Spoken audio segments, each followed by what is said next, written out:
Sukabumi yang dihadiri. Mana soal itu sudah 3,9%. Itu sangat bagus sekali dari yang normalnya itu hanya 5%. Itu satu hal ya.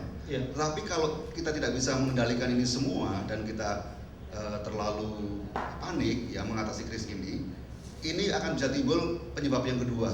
Jadi saya tegaskan lagi, bank atau perbankan itu bisa bermasalah karena masalah NPL atau kredit bermasalah ya, kredit macet, dan kedua bisa karena likuiditas. Sekali lagi sumber yang pertama tadi tidak terjadi sekarang ini situasinya.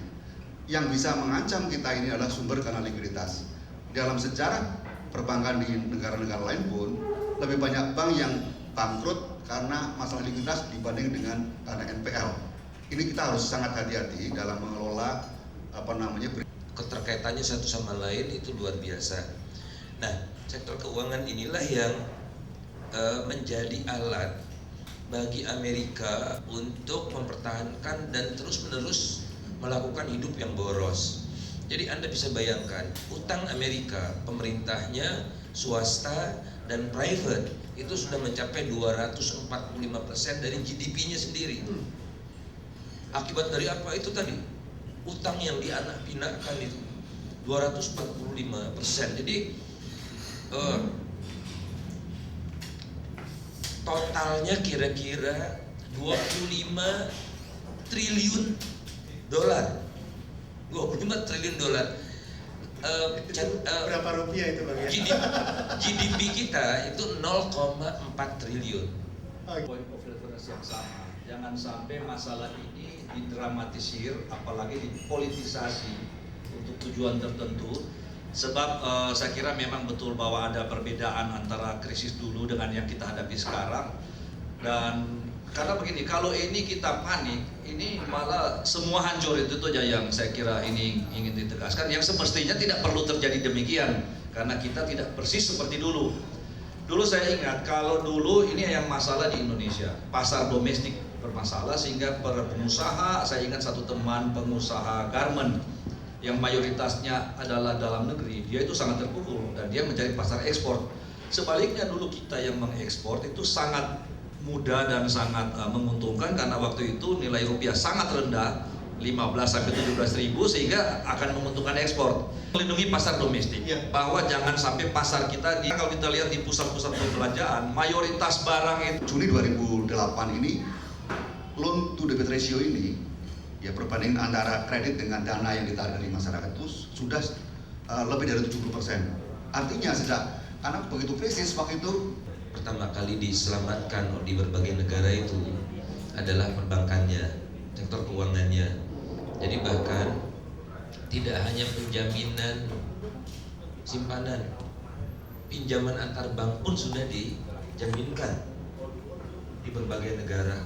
Bahkan barang-barang busuk pun sudah diterima oleh Federal Reserve di Amerika itu. Yang saya maksud barang busuk ini commercial paper. Pokoknya udah deh, untuk building confidence bahwa perbankan akan dijaga all out.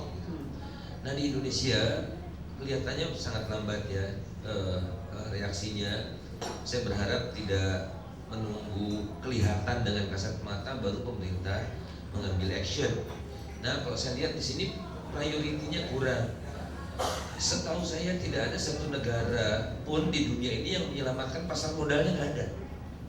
Intervensi jebret taruh uang di pasar saham nggak ada. Kita malah fokus ke Kita pasar itu yang modal pertama kita. kali.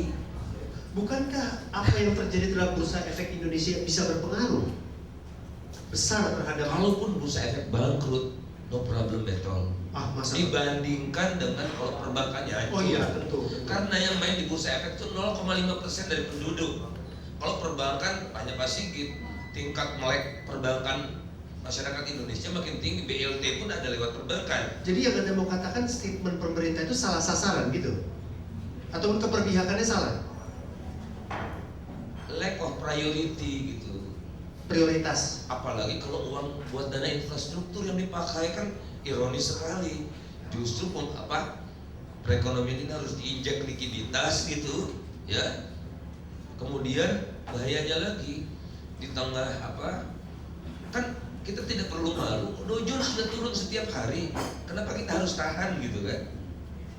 Nah ini apalagi pemerintah sudah berjanji, misalnya saya akan buka bursa saham hari Jumat pagi, enggak dibuka. Nah ini yang sebetulnya yang panik rakyat. Mudah-mudahan kalau saya lihat enggak panik lah, pemerintahnya sendiri ya, bukan panik loh menurut saya pemerintah, tapi Pak masih nggak pede, tidak percaya diri. Nah, tunjukkan kepada rakyat bahwa pemerintah itu percaya diri, bisa mengontrol keadaan dengan konsistensi itu tadi.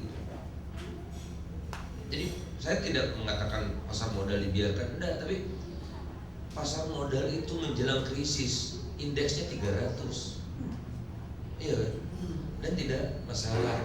Dan syukur Indonesia ini kan sebetulnya ini semua negara mengalami hal yang sama, tinggal berat atau tidaknya.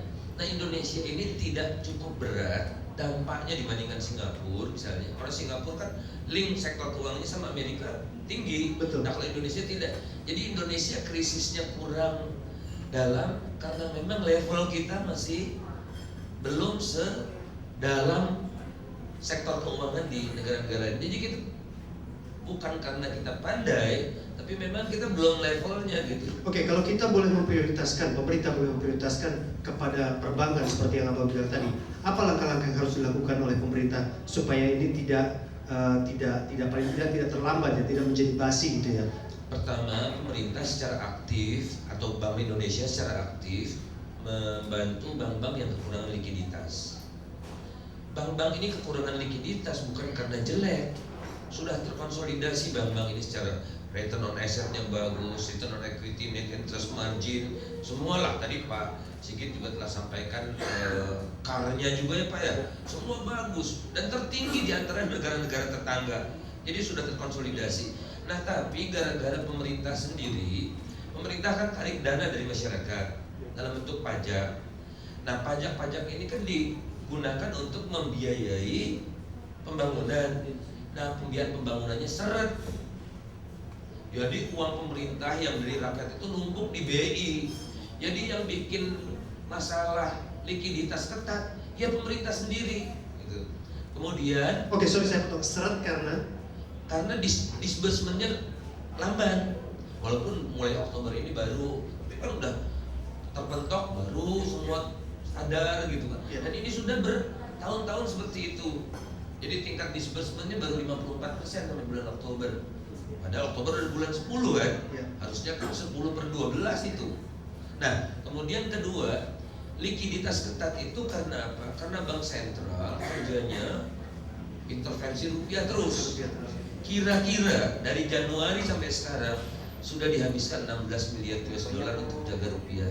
Makanya rupiah kita agak segar, cuma 9.500 gitu ya. Korea memang prioritasnya itu sepertinya kan pemerintah. Oke, karena untuk jaga inflasi dan sebagainya. Tapi kan ada cost-nya. Nah bayangkan 16 miliar US dollar ditambah pemerintah ambil dana dari masyarakat. Nah jadi banknya kekurangan likuiditas karena pengusaha-pengusaha yang dapat proyek belum bisa setor uangnya ke bank kan. Nah bank-bank yang kekurangan likuiditas karena itu didatangi oleh pemerintah. Saya naruh kan pemerintah uangnya banyak. Uang yang di BI ditaruh dalam bentuk deposito atau dalam bentuk giro di bank yang kekurangan likuiditas itu satu. Kemudian kedua, dari segi